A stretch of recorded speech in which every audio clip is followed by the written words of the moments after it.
Welcome, my friends, to a new interview from Cuentame, USA with Moncho Camano. Today we're speaking with Sisi and Ian. I think they are music companions, we could say, who represent this project called Black Tapestry. And I believe they're come from Arizona, from Sedona. I hope I'm right. And we have them connected and ready to talk.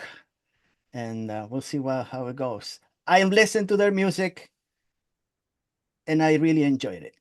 So that's why. That's the reason we got him over here. So, how you doing, Sisi and Ian? We're good today. How are you doing? Doing great. I'm very happy that I have you today. Like I said, I listened to your music. I just started knowing about this band a couple months ago. That's about it. It came just by I don't know. I think coincidence or something. I don't remember. Probably YouTube or Awesome. Spotify. I don't remember. I never. Listening. I don't know. I just listened to their music. I listened to their latest album.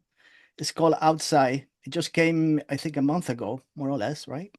And January 1st. after I listened, I tried to go back a little bit and listen to the previous album and the other one they put out. After that, the first album was called Monsoon, and then they did a Monsoon revamped, which I listened more than the first one. I listened more to the revamped version of this album.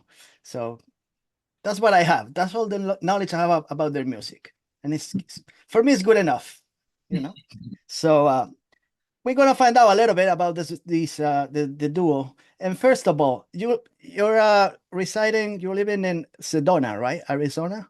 We moved to Phoenix at the beginning of July.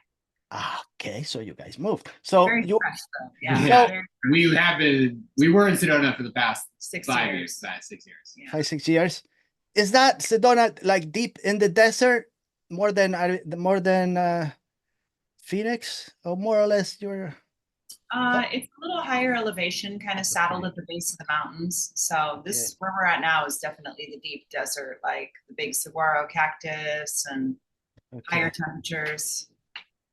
Yeah. I never been there, but it seems like I only saw photos and videos. It seems like beautiful, you know. Oh, Sedona's gorgeous. Yeah. It's, I'm a little afraid of reptilians and tarantulas and stuff like that. So Mhm. I'll be like worried at the same time, Oh yeah. like taking photos of, I don't know, of all those the red rocks and all that stuff, and Oh, just looking, just making sure there is no any creatures behind me or in front.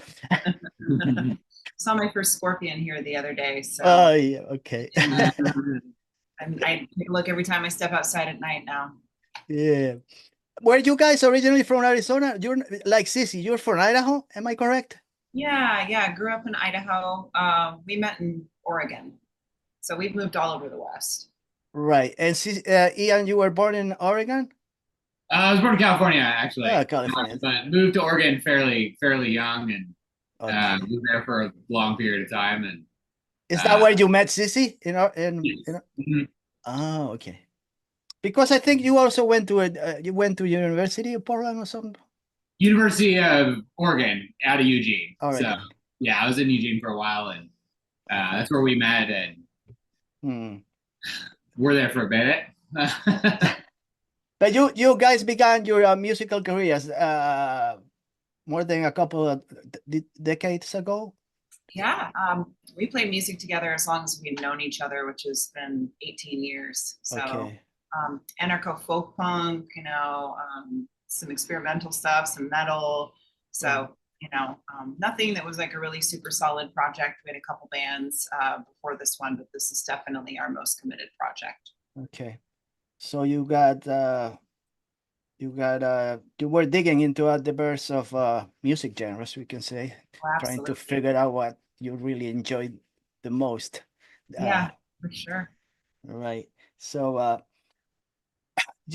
so you decided to start this project, Black Tapestry, in 2021, right after the pandemic started, like a year after or Yeah. something like that. Yeah. And why is that? Why did you finally decided to do something with a future in mind, like saying this is what we want to do for now and who knows when. When did you Right. do? You know, we actually moved to Sedona living in an RV. So we had all of our musical instruments in storage. And that was like the first time I'd been without anything to play in decades, you know, since my childhood, really. And so it kind of like sparked this big urge in me to have that avenue of expression back and to really just open it up and actually commit to it in a way that I had not done since attending music school. I also authored a book that same year. So really it was, I think, just about finding my voice and finding a way to express. There was you said you wrote a book, like a self-help book? Yeah, yeah. Ian, did you read the book? Yeah, I've read it. Okay. Okay. Dedicated it to my best friend, you know, so. Ian, was the guitar your first choice of instrument when you were young? Or you I played bass guitar for a long time. So I started playing bass. I played bass like all through, you know, in high school bands and a couple bands like in Eugene. I really started picking up the good electric guitar, I don't know, probably 6 or 7 years ago. It hasn't really been that long, maybe a little longer. And kind of just like have been transitioned into that kind of like mostly what I play now. But still dabble in other things. Yes, but you're getting good at the guitar. You know, I thought it was your instrument of choice. So, and Sisi, you were trained in the piano when you went to school? Yeah. I took piano lessons starting at age 7, and I took them into my teenage years, and then I studied you know, voice, and I sang, and I pretty much, you know, sang in a choir or sang for 30 years, you know, and a church choir? You say in a church choir? Not a church choir, usually okay. School choir, yeah. Okay. I don't know if your music matches much with religion. Right. We definitely tend to be categorized as a little bit more of a dark aspected sound for sure. Right. But you know, that's part of the process for sure. Yeah. So you started 2021. You were quite prolific because 2021 you put out a couple records, and this, you know, like I said, the first album is called Monsoon, 8 songs in 2022. So you were like right at it. That was the first one was really, you know, Monsoon. We wanted to just like get a proof of concept out. We wanted to have the songs out. We were just kind of like recording it, writing it as we went, which was really interesting. And then Monsoon Revamped, we had started to acquire some more of the equipment that we wanted to use in live performances. And so we're like, hey, we should give these songs a little more depth and variance so people can see what it is that we're really trying to do as a project. right. So, and just making sure, you know, we want everybody along on the ride for it. So Outside was different, you know, we yes, I noticed. Yeah. we still it's substantially different. Substantially, yes. Yeah, we tracked everything at home like we always do. I did our rough mix like I always do, but then we had a mixing engineer and then a mastering engineer, both of whom just really took it to the next level, and that was amazing for the project. Yeah, so it's a really a good album. To tell you the truth, I listened one time. It takes a while for me I gotta listen a couple more times to, you know, to get all every sound, you know. Sometimes you miss something, so you gotta, for sure. One time is not enough, so For you gotta sure. listen, which I did. I feel like that's a hallmark of a good record too. You're like, I gotta go back. I gotta go back. I need patience, you know. Yeah, absolutely. Yeah. Your songs tend to be influenced by I guess, the nature around you, your surroundings, but also about the present, I guess, the present life itself, what goes on. I mean, your lyrics are not like direct, you know. Sometimes there are little hidden messages, I guess, that you have to figure it out a little bit, make it your own, I guess.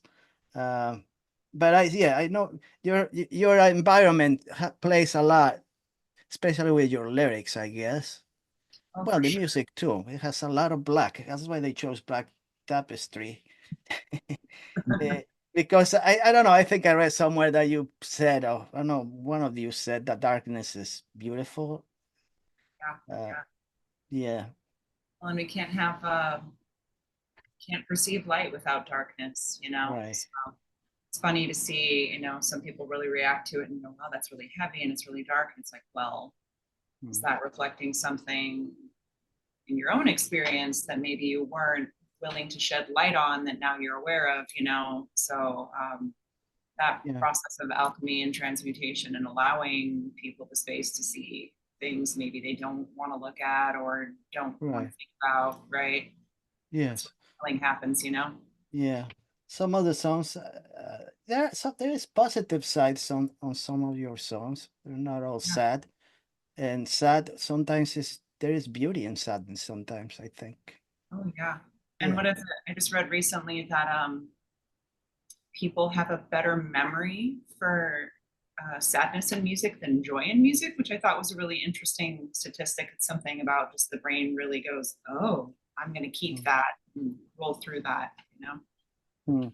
So I was going to ask you, when you guys met, did you both come from different musical backgrounds, or you were like the perfect match? Different but complementary for sure. Yeah. Yeah, I definitely grew up like more in like the punk scene and Southern Central California. So definitely more influenced by like kind of that side of things. Which I think you can hear a little bit on the new record. Um, So Sissy calm you down a little bit, we could say. yeah, I guess. Yeah. Yeah, a little like, and then I'm a big fan of metal as just a genre, like mostly probably majority of what I listen to. But I think we both play into like we both gravitate towards like a lot of electronic music too. And that's maybe where our like biggest overlap is. So taking in kind of like a bunch of elements from a lot of that stuff. When you play your guitar, when you do some practice and stuff, does Sissy tell you just slow down a little bit? Don't go too fast. Sometimes. Usually I tell him to go, I'm like, oh, go wild, like let it make noise, you know? Yeah. Because got like, we use a lot of effects and letting the effects just step in and do the work sometimes. You're like, I don't really, I did some work to get here, but having like the instruments and letting them do their part of the job is amazing too. Yeah. Like when I listen to your guitar, yeah, I feel this it's like out of tune sometimes. It sounds out of tune, like distorted, like discordant effect. So I guess we could say. Oh yeah, lots of bends, right? Distorted riffs, and I like that. It reminds me like sometimes like I'm listening to Adrian Belew when he plays his story guitar, like something in there which I like. Yeah, I do a lot of effects layering too. So it's like, running delays at different speeds stacked on each other. Use a lot of chorus on a lot of stuff, a lot of kind of stereo stuff, effects, and then like usually a lot of like distortion stuff is all like staged gain. So it's like not just one distortion pedal, but like 3 or 4 set to different settings, to kind of stack everything. That's really where I find like the most fun in guitar, I think, is just really using it almost like a synthesizer in a lot of ways. Like so it's like you're discovering sounds, like new sounds every day. Yeah, and a lot of times I write songs based on tones that I stumble across or make, and start writing around the tonal quality of the song as opposed to like writing a riff first and then choosing a tone for it. I tend to do it the opposite way. So okay. That's cool. Yeah, I could say I also love those electric drone loops that she does, and and the Doomy keyboards, I guess we could say. I don't know how to. That helps a lot. What is who writes the song? You, Sissy, are the one who writes most of the lyrics, or it's a collaboration between the two? I write most of the lyrics. We concept ideas together, and then we contribute equally. Like Ian will sometimes start a song with a guitar riff. We'll say, hey, it should maybe be about this. then we'll, you know, make the beat and the patches and put it all together. And lyrics sometimes are like free form. They happen just as we're playing and sort of working through the composition and arrangement. Or sometimes I sit down and, you know, actually write a song and then write lyrics together. We have a couple songs on the new album that we actually put together in 40 minutes or less from tip to tail, which is pretty cool. You know, it just comes down through you sometimes, you know. Yeah, there are a bunch of songs I like from the new album. Brick is one of them. Yeah. There's a video for that too. Yeah, and that one is literally, could not be more literally about the first person narrative of a cactus. There's no subtext. Yeah. I love it because people try to pick that one apart. I'm like, there's nothing. It's just about being a cactus. That's why so many images of cactuses. Yeah, absolutely. Half of the song. Yeah. I like Leadfoot. I like a lot of them. Empty. Those are the ones I listen the most. I was going to ask you, R66 is one of the songs of this album.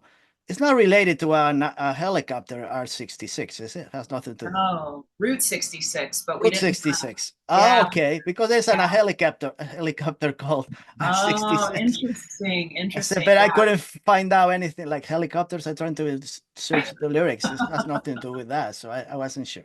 Yeah, I think there's that, you know, that Get Your Kicks on Route 66 song, I think is called Route 66. So I was like, we don't want to call it that because everybody's going to think it's that cover, which I mean, Depeche Mode did a version of it. It's fantastic, but it's kind of the antithesis to that. It's not like, hey, there's a good time on Route 66. It's like, hey, there's nothing left, you know? Right.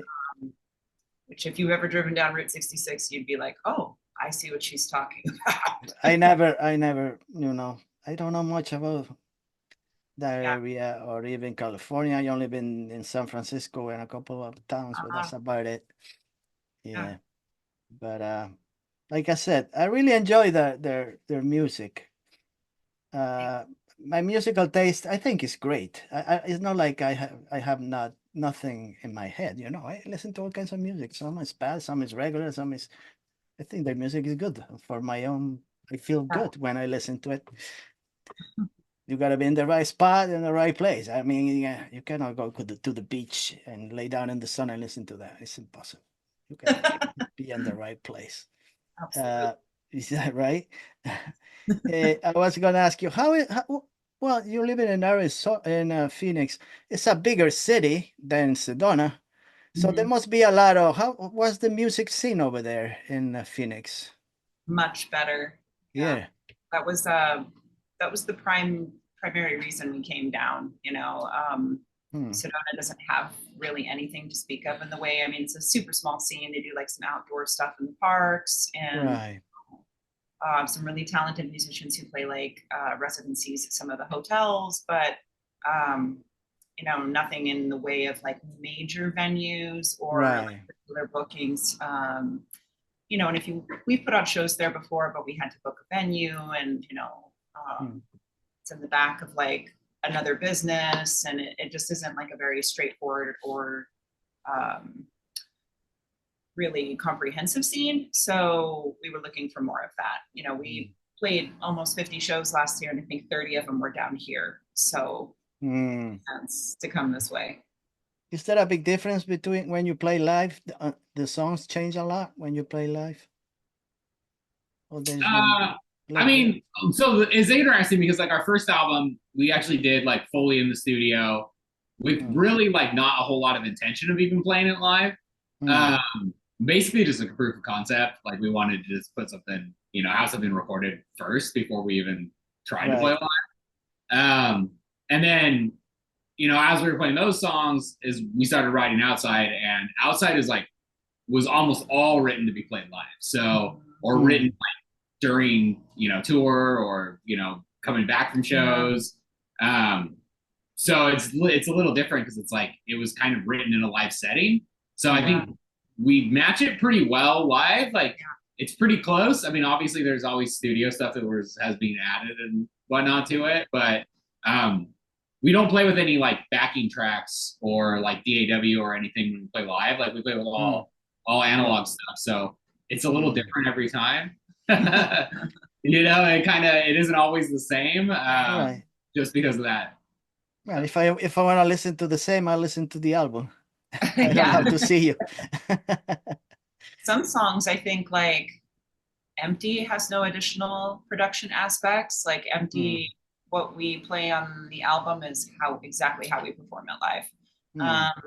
There's a couple that are a little more minimalist, like that Night Friends. Night Friends, right. Yeah, Night Friends, we perform pretty much in White Sands too. I think White Sands has a piano solo, and that's the only difference, you know. So some of them, yes, and some of them we decided to embellish a little bit more just to give them that depth and that oomph, you know. When you play live, I guess you don't have any image projections behind you or anything yet, right? Or you don't? Do you have? We've played with some black and white desert projections behind okay. before. But typically we usually show up with like some LED tube lights, and we like it to be really dark in the room and just make it all about the performance. But you know, you got to kind of watch the audience and see what keeps them interested and engaged. Right. Are you talkative between songs, or you just play everything and then that's it, and then you speak later with whoever is over there? But I have some introductions for some of the tracks, and it's always me because Ian doesn't have a mic on stage. I do all of the talking. But you know, I usually crack some tongue-in-cheek comments about like how Prick isn't about what you think it's about, and right. You know, we have a song called Carry On, and I introduce it as about dead stuff, you know. So yeah, a little bit of discussion. Really depends on what the room is like, how people are interacting with the experience. Do you do any covers? Any covers from other musicians or no? Any what? Music covers. Any other songs that from other musicians? No. Yeah, we're playing a Nine Inch Nails cover live. Okay. Yeah, that's a good song. Right Where It Belongs. So cool. We've been playing around with some other ones, maybe recording something in the studio. We'll see. The Light Pours Out of Me by Magazine. I don't know if you know that one. Yes, Magazine. Oh, I love that. Yeah. How are the Bodo? How are the Bodo? That was the singer. How are the Bodo? Yeah, and John McGee, guitar player. The guitar he plays Sisi and the Banshees also. Yeah, so big influence. Like I love his guitar playing. So that was like a really early one that we did. I don't think we've ever played it live, but one that we play around with. Yeah, we might be doing like a little bit of like some cover like EP. Yeah, we're playing around with that idea. A couple of them. Yeah. They're fun to do live because it's just people. It's familiar. Yeah, like the familiarity of it, but I don't know if we'll like ever put one on a record. We might just put some singles or whatnot, but that's cool. They also, which I'm jealous of them because they're good skaters and they rollerblades and stuff. They're good at it. Bicyclists, they love going. Do you do hiking also? I don't know. What else could you do? Because you love nature so much. You guys ride bicycles and mountain bikes and stuff. Get around. You're very active, seems like, Ian, also, right? Oh yeah. We go to the gym, lift weights, and we actually the biking around where we are is not super friendly. We're gonna, as it cools down a little bit, I think we can kind of open up into that a bit more, but we have a pair of motor scooters, like Vespa style scooters. So we've been riding those around too, which is really fun. So you look like Italians driving those. Driving in Rome or someplace. People are like, who are these people in all black riding these scooters? Where did they got these scooters from? In the middle of the desert. Who are these people? What is this picture? It makes no sense. What is going on? We're used to that. Yeah. I was going to ask you also, you are vegans? Do you eat meat? Oh, you're right. No meat, no dairy. No meat. Oh, you have done your research. It's hard to find things about these two guys. Not easy. It's not easy. Let me tell you. Especially him. I know that. I found some stuff about Ian, but I'm not going to mention anything. It has nothing to do with music, so anybody who cares about that, they just want to listen to their music, you know. But yeah, Carry On is actually like I said, the song about dead stuff. That's our kind of compassionate, quiet, subversive commentary on being vegan, about, just resource management and taking what you don't need. And, that's, you look at the lyrics with that in mind, it does show up for sure. Yeah. I was going to ask you a stupid question. I don't know if I should ask. How is your governor, Katie Hobbs, treating you? Are you happy with her? I'm just asking. Like yeah. Okay. Yeah. You don't have to say much. Just if you say that, that's all it takes. That's all. I just make everything else comes to my mind, so I don't have to. Arizona's funny. Arizona's funny because it's a purple state, right? So how I see that is everybody has representation, right? And ideally everybody just argues so much that nobody gets anything done, and we can all just live our lives, do what we want to do, and be who we want to be. So I just asked this question, so to make sure they're on my side,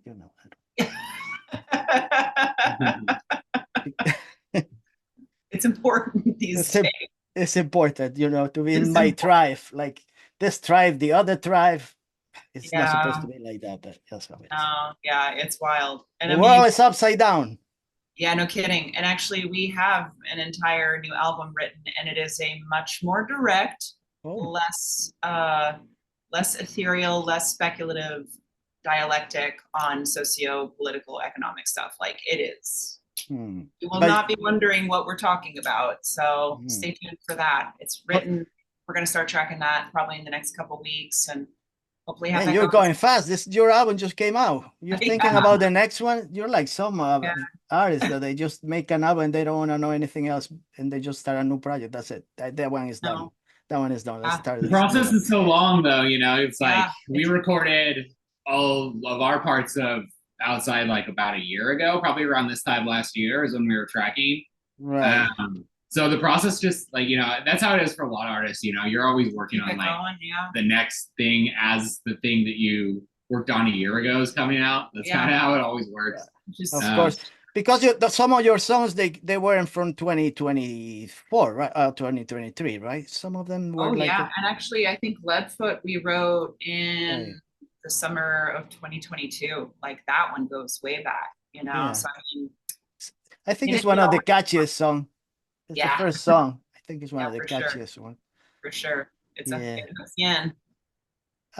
I was going to ask you, Sisi, is there moments when you like realize you spend like 6 hours programming a really cool sound or something as noise, and after that you realize it's entirely like useless?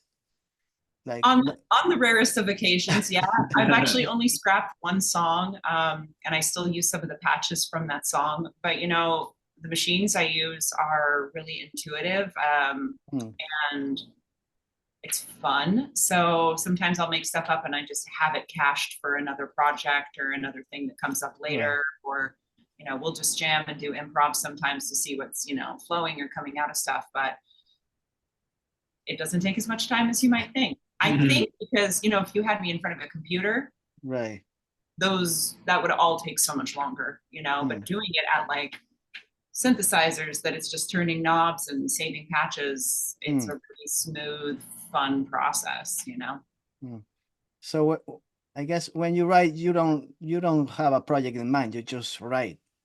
You just do it on a regular basis, and that's it. You don't have a project. We're gonna do this for this project. You just write, and whatever comes out. Both. Yeah.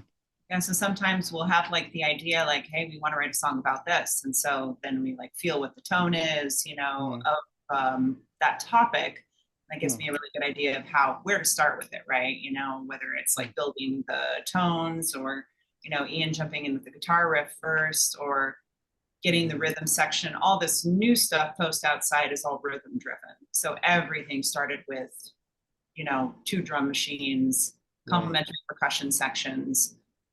So you'll hear a lot more like aggressive, punchy stuff moving forward, a lot like, Prick or R66.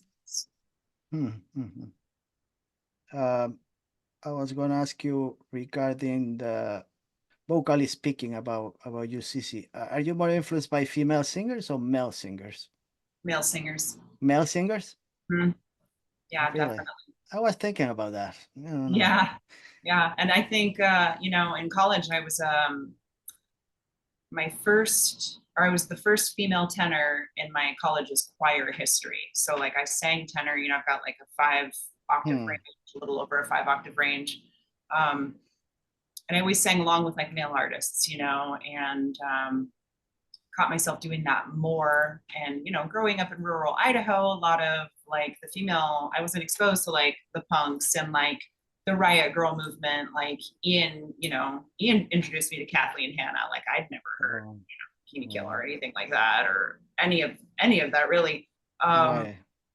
So it took me into my 20s and 30s to be like, oh, there's like some badass female singers out there too, and in high school, I always got, and even into college, got put into like the blues and gospel, like vocal styles for female vocals, just because of my range and my intonation and my style. So I picked more from that, with female artists, but yeah, definitely male voices first. So you, Ian, any guitar heroes for you or bass? I mean, Lemmy, obviously. Okay. I like some. I actually like take a little bit from like surf guitar, so like some of like Dick Dale kind of stuff is kind of in there a little bit. Trying to think of some other ones.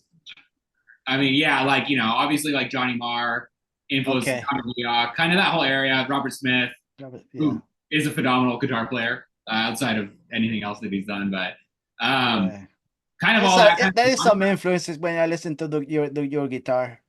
Yeah, it's definitely like I definitely love that like late 70s like punk movement and kind of that stuff. Like even the stuff that's like punk adjacent, like Television and Tom Verlaine, like Tom Verlaine, yeah, super big fan of him too. Especially like his ability to like take these like Television was really interesting because they didn't use any of the blues scales in any of their music, and like doing like rock and roll without the blues is like really was pretty unique at the time. So like it's really interesting because you hear stuff in like his guitar playing that's like very unique, and I think it like you hear that with Johnny Marr as well, like kind of using like a different approach, I think, to guitar playing.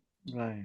And then like Dick Dale always told, I had a friend that knew him and said that he would go out and be like, you got to mesmerize them. And that was his thing, is like mesmerize people with the guitar. So a lot of the like tremolo picking stuff that I do is kind of influenced by that. But also like, big fan of metal. So, metal guitarists like Abbott and from Immortal and like Dark Throne has been like as a kind of a big influence. There's actually a lot of like black metal kind of inspired guitar in it, just like not with the same treatment, right? So that's cool.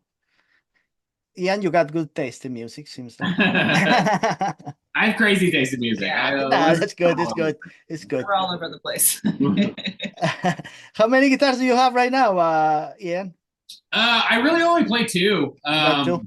I have a Fender Jazzmaster, and then Jackson soloist. So kind of both ends of the spectrum. One for heavy and one for not as heavy. But with the amount of effects and stuff that I use, like something like the Jazzmaster is a great choice because you can just stack effects on it, and you never like lose clarity. So it's like I actually can kind of have limited myself on how many like what guitars I can play because of that. But yeah, really not a whole lot. I'm not like a big guitar aficionado. You don't collect guitars. Also, they're expensive, but you're not. No. And I play out of stuff that I like, want for the tonal quality more than anything. So, I play out of a Roland JC chorus amp, live and in the studio. Like all of our stuff's all stereo, recorded guitar. Which is like a big thing because we wanted to sound, we're just a two-piece, and we wanted to sound as big as possible. So we lean into a lot of like stereo stuff. That's cool. Yeah. Plus, they don't fight much because only two people. If there was a whole band, there would be more things to worry about. So everything stays in the house, you know? Yeah. True. We are very busy on stage though. No joke. Do you guys practice a lot? How many hours, more or less? Is there a specific time where you practice, or it could be at any time when you're free from work, from a job? At least usually a few times a week, Yeah. anywhere from a half hour to 3 hours, depending on what we're working on. You know, workshopping new material always takes more time, additional runs through things. You know, when we're doing a run up to a show, we'll just pop through our set a couple times a week prior to an event, and just to keep it fresh, keep it spry. Yeah. Is there a time limit on your songs? Like when do you really know the song is finished? Like there's nothing else you could do to it? Or you always thinking maybe we should do this, maybe we should do this other thing? Always done.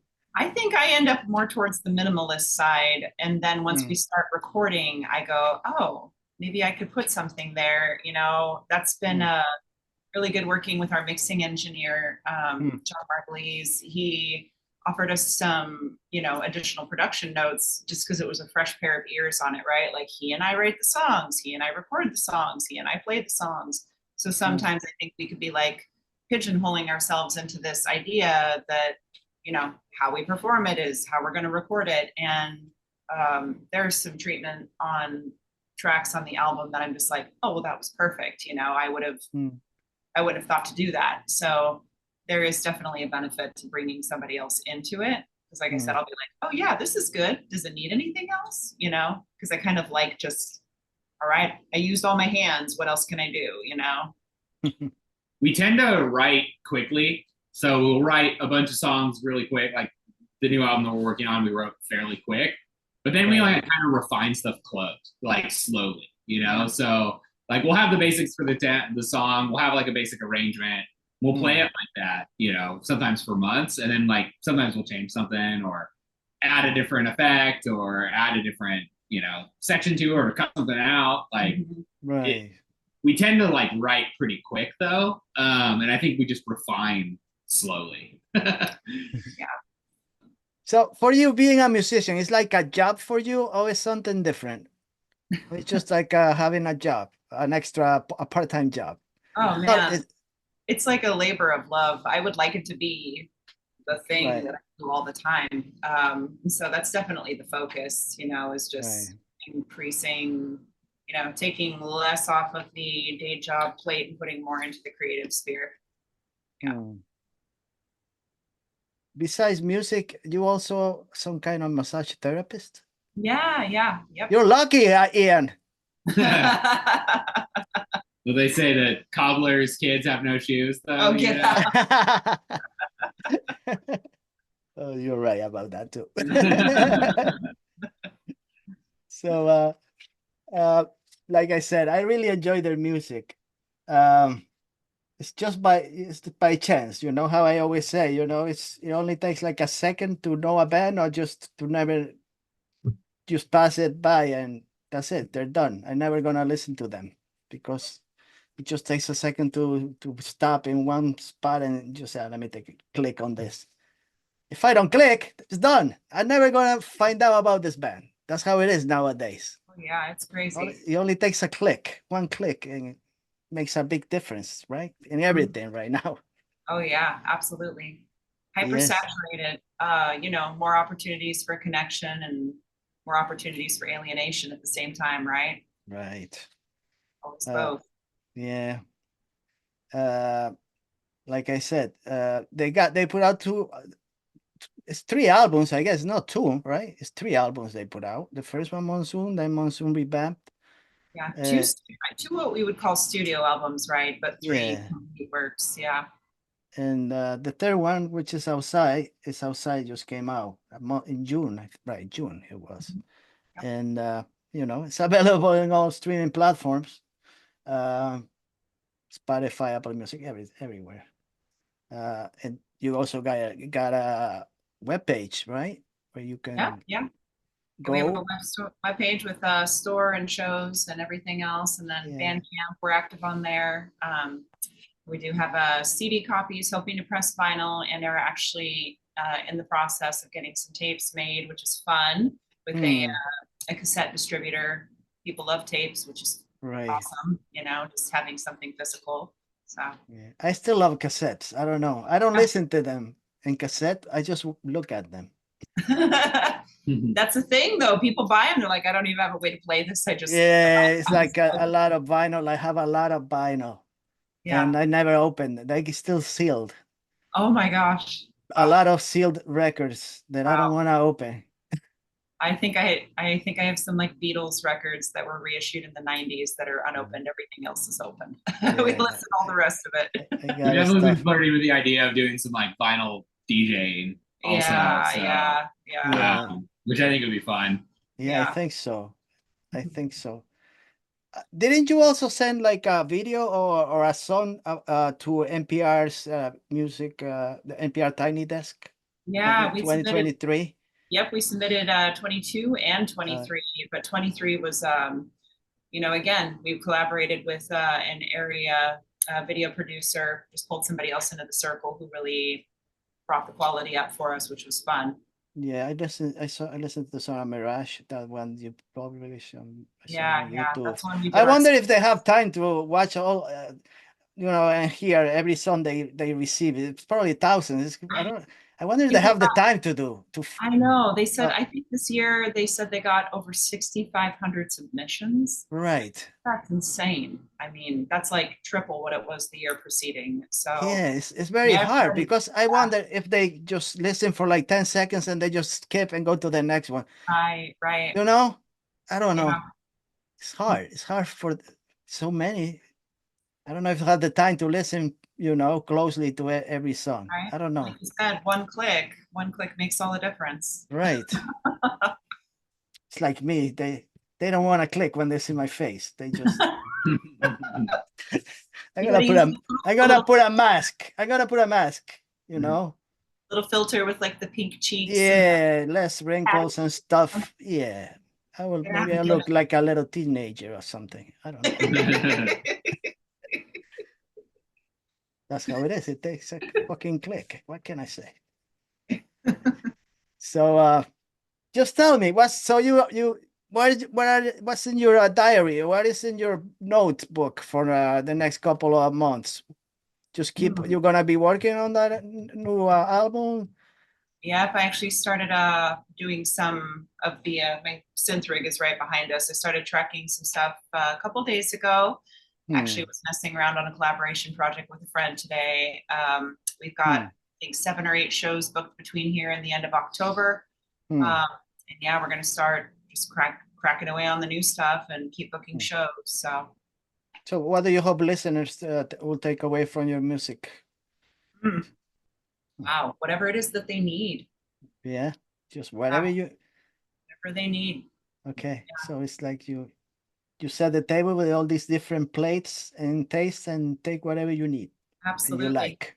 And in fact, something interesting in watching our analytics on the album is like 2 of the songs that have performed really well. Night Friends is definitely our best performer across the board. Oh, really? Yeah. And then the other 2 are Prick and Empty, and they're like as far away from each other as 2 songs could be. So it's really interesting to see, you know, we wanted to definitely give like this smorgasbord sort of like, okay, here's the ethereal, dreamy, dark wave. And then here's like the hard pulsing synth punk, and like people were drawn to both. It wasn't the same people necessarily, right? But just seeing that like engagement and what it is that people really sunk in with people, you know, what they grabbed onto. So you have no plans on moving from Arizona, from Phoenix right now, right? Not for now. Not for now. No, moving here in July is about as hard as time. Yeah, I know. To come here, it's like moving to Antarctica in the middle of winter. You know, you're like, how does anybody do this? Or I'm sure it's always winter there, but Alaska anyway, or whatever. You know, well, you will never come to live in New York. That's for sure. I don't think we could keep up with the pace. Yeah, it's crazy around here. Let me tell you. Yeah, I get angry every day just driving. I can't even imagine driving. Driving is nuts. It's nuts for me. I think my patience is going like this. Yeah, no, we are Westerners to the core. And even, I mean, the tempo is quick here, you know, Right. That takes some adjustment after living in a little mountain town kind of vibe, you know, but Do you go to Idaho once in a while, or you still, it's been a yeah, while? You yeah, still you know, go? we went a couple weeks ago. We have family Yeah. up there and spent a good chunk of time up there, and yeah, it's nice to visit.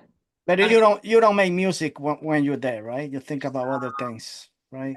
Yeah, we've played up there a couple times. We actually got some copies of our album in the Record Exchange in Boise, which is an incredible incredible record store. They sell online, and they're all employee owned, which is really cool. So they were a business, like straight up business that became unsustainable. So they became a 501c3 not for profit, and then they went into full employee ownership. So they're just like a really cool way to keep like those really awesome record stores alive, you know, and have an amazing venue attached as well. So we were happy to, like, you know, get our stuff in their hands because they're just a really important fixture in Idaho music. That's cool. Well, like I said before, go to, I didn't say, I think, go to blacktapestrymusic.com. You can read their bio, I guess, see videos, merchandise, etc. Connect to YouTube, those links. You could see Night Friends in the dark. You could see it. Everything is dark in that video. Everything.